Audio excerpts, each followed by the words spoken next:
नमस्कार दोस्तों, आप सभी का मेरे इस कृष्णा वॉइस एक्टिव चैनल में तह दिल से स्वागत है। आज हम जानेंगे संपूर्ण गीता सार के बारे में।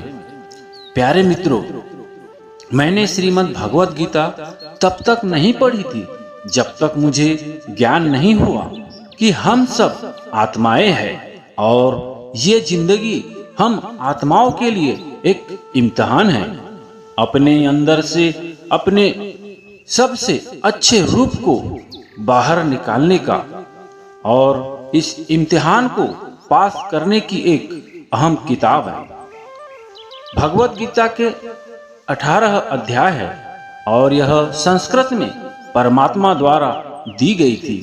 समय के साथ संस्कृत भाषा रोजमर्रा की जिंदगी से निकल गई और यह ज्ञान मनुष्य से दूर हो गया। समय समय पर भगवत गीता का साधारण अक्षरों में अनुवाद किया गया। इसी प्रयास को आगे बढ़ाते हुए मैं यहाँ भगवत गीता संपूर्ण सार को एक आसान रूप में प्रस्तुत कर रहा हूँ। ये ज्ञान परमात्मा के भगवान कृष्ण के द्वारा सबसे बड़े धर्म युद्ध महाभारत की रणभूमि कुरुक्षेत्र में अर्जुन को कुछ 5000 साल पहले दिया। ये वो वक्त था जब धर्म का बार बार उल्लंघन हुआ। परमात्मा का डर मनुष्य से निकल गया। लालच की होड़ में भाई ने भाई को मारने की कोशिश की और यही नहीं, एक ब्याहता को भरी सभा में अपने बड़ों के सामने अपमानित किया गया। इससे पहले कि मनुष्य जाति धर्म युग से निकलकर पूर्ण रूप से कलयुग में जाति युद्ध की रणभूमि में युद्ध से कुछ पहले परमात्मा ने गीता भगवान कृष्ण के द्वारा मनुष्य जाति के कल्याण के लिए दी। गीता परमात्मा द्वारा दी गई किताब है जो किसी एक धर्म के लिए नहीं बल्कि पूरी मनुष्य जाति के लिए है, पूरी इंसानियत के लिए है, सब आत्माओं के लिए है। क्योंकि ये आत्मा को परमात्मा के बारे में, उसकी सृष्टि के बारे में और सबसे अहम यह उन कायदों के बारे में समझाती है जिनका आत्मा को मनुष्य के रूप में हर हाल में पालन करना होगा, रक्षा करनी होगी और इन्हीं कायदों की बुनियाद पे एक आत्मा को शरीर त्याग करने के बाद परखा जाएगा और इस परीक्षा से पास होने पे हमेशा के लिए इस जन्म और मृत्यु से मुक्ति मिलेगी। परमात्मा भगवत गीता में कहते हैं कि मैं ही सबकी शुरुआत हूँ। मैं शुरू से भी पहले था और सब खत्म होने के बाद भी रहूंगा। सब मुझ में है और मैं सब में हूँ। जो भी तुम छू सकते हो, देख सकते हो, चख सकते हो या सुन सकते हो, वो सब मैं हूँ। ये नदियाँ, पहाड़, सूरज, ग्रहण, चांद, सितारे सब मैंने बनाए हैं। मैं ही भगवान, शैतान, राक्षस और इंसान बनाया। मैं सर्वव्यापी हूँ। मैं सब में रहता हूँ। सब में मैं हूँ। मैं हूँ, मैं ही मैं हूँ। मैं ही ब्रह्मा बनकर सब बनाता हूँ और रुद्र बन के सब नष्ट कर देता हूँ। मैं ये सृष्टि यूं ही बनाता और तोड़ता रहूंगा ताकि आत्माओं को मौके मिल सके इस जन्म में और मृत्यु से मोक्ष पाने को, हमेशा के लिए परमात्मा के साथ रहने को। भगवत गीता कहती है कि इस सबसे बड़ी परीक्षा के लिए परमात्मा ने प्रकृति का निर्माण 5 तत्व हवा, अग्नि, जल, पृथ्वी और ईथर से किया, जिन्हें हम छू के, चख के, सूंघ के और देख के हम समझ सकते हैं। पर खुद परमात्मा इन 5 इंद्रियों के समझ से बाहर है। उन्हें आत्मा इन इंद्रियों से नहीं जान सकती। आत्मा 5 इंद्रियों के साथ वैसे ही है जैसे एक लोहे का रोबोट, जिसे अपने बनाने वाले का कोई पता नहीं। अर्जुन को भी परमात्मा का विराट रूप देखने के लिए भगवान कृष्ण ने दिव्य नेत्र दिए। भगवत गीता समझाती है कि आत्मा अजन्मी है, इसे कोई मार नहीं सकता, कोई जला नहीं सकता, डुबा नहीं सकता, काट नहीं सकता, लेकिन आत्मा को परमात्मा के साथ हमेशा रहने के लिए ये परीक्षा रूपी जीवन में बैठना ही पड़ेगा।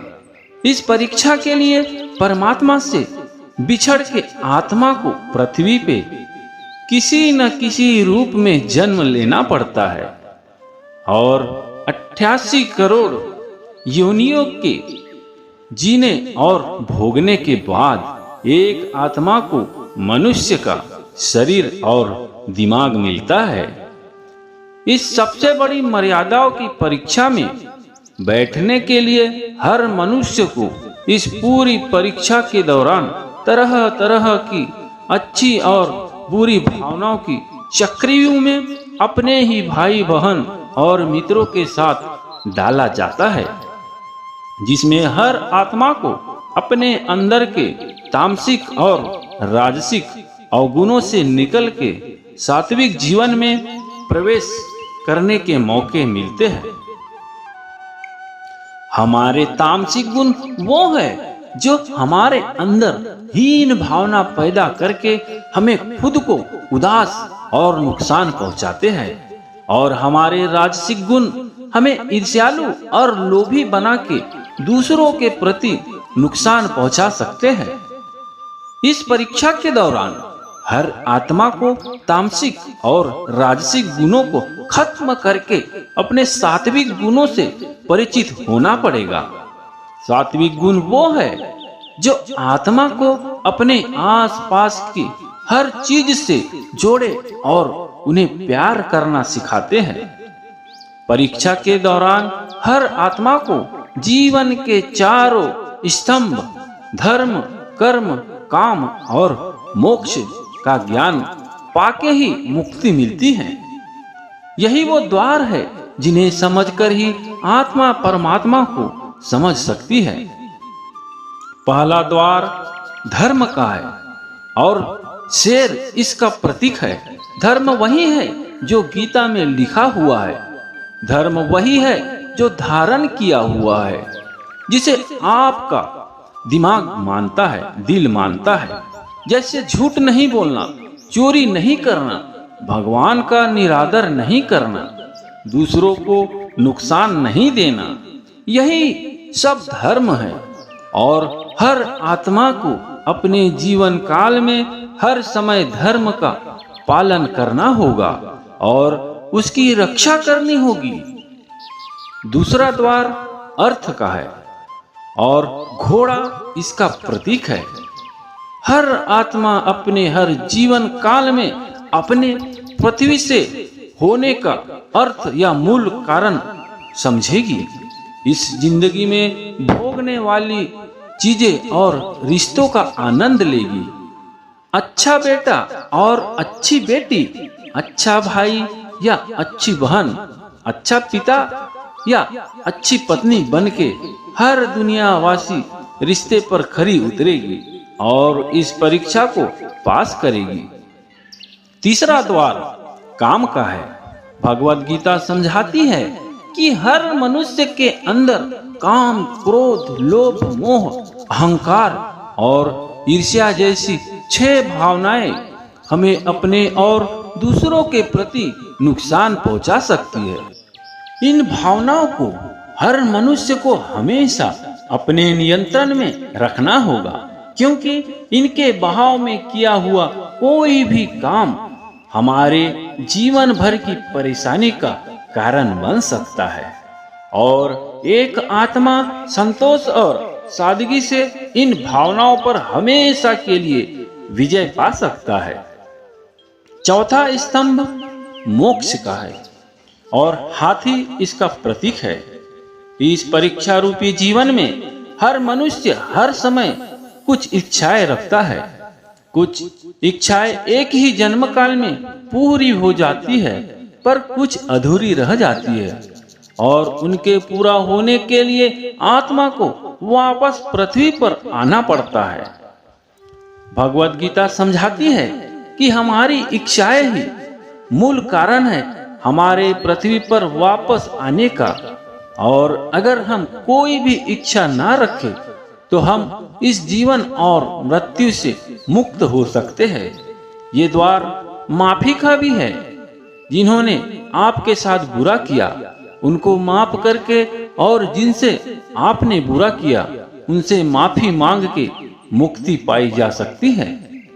जब तक आत्माएं इन चारों दरवाजों धर्म, अर्थ, काम और मोक्ष को समझ नहीं लेती, तब तक इस आत्मा को बार बार मनुष्य के रूप में आना ही पड़ेगा।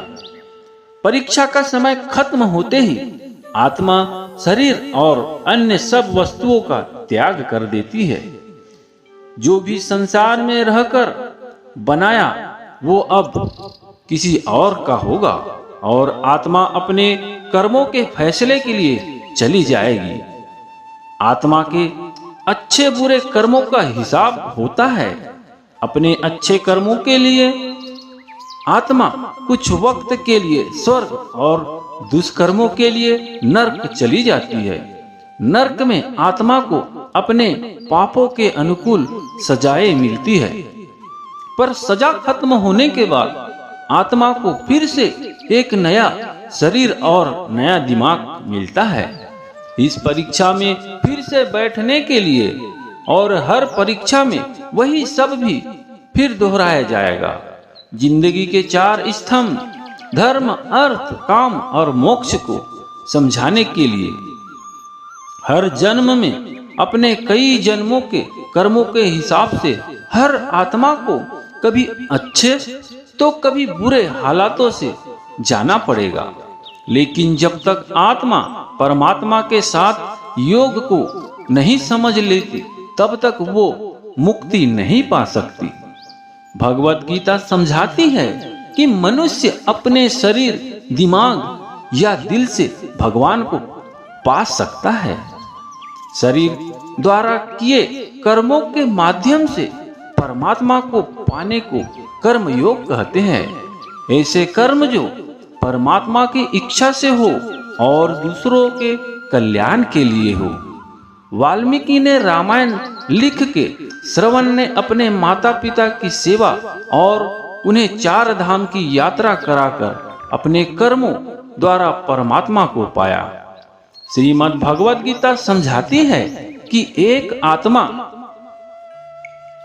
दिमाग से भी परमात्मा के साथ योग लगा सकती है। इसे राजयोग कहते हैं, क्योंकि दिमाग या मस्तिष्क सब इंद्रियों का राजा है। एक मनुष्य अपनी आस्था, विश्वास प्रणाली, अभ्यास, साधना और तपस्या से परमात्मा को इस योग के रास्ते पा लेता है। इस योग को समझने के लिए हमें अपने अंदर की एनर्जी, शक्तियों यानी चक्र और कुंडलिनी को समझना पड़ेगा। आत्मा मस्तिष्क से ध्यान लगाकर परमात्मा के साथ योग लगा सकती है। शंकराचार्य स्वामी परमहंस, स्वामी विवेकानंद और उनके जैसे कई योगी इस योग के रास्ते परमात्मा के साथ संधि लगा पाए हैं।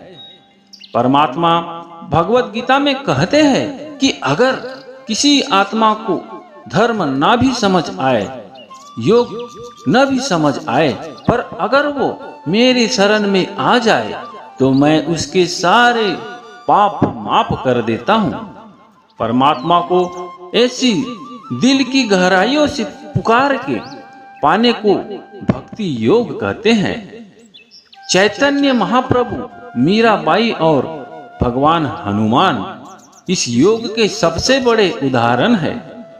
लेकिन कभी आत्मा अपने होने का मूल कारण भूल के धर्म का उल्लंघन करे, या पाप के रास्ते पर निकल जाए तो उसे ठीक करने के लिए परमात्मा को खुद किसी रूप में पृथ्वी पे जन्म लेना पड़ता है। तो मित्रों, आइए श्रीमद् भगवत गीता को पूरा पढ़ के इस जिंदगी के असली मायने समझने और परमात्मा के साथ योग लगाए। अगर आपको यह भगवत गीता का सार पसंद आया तो औरों के साथ जरूर शेयर करें, ताकि सब आत्माएं अपने यहाँ होने का मूल रूप समझ सके और इस जन्म और मृत्यु से मुक्ति पाके हमेशा परमात्मा के साथ रह सके। तो दोस्तों, आज की वीडियो में बस इतना ही। मिलते हैं अगले वीडियो में।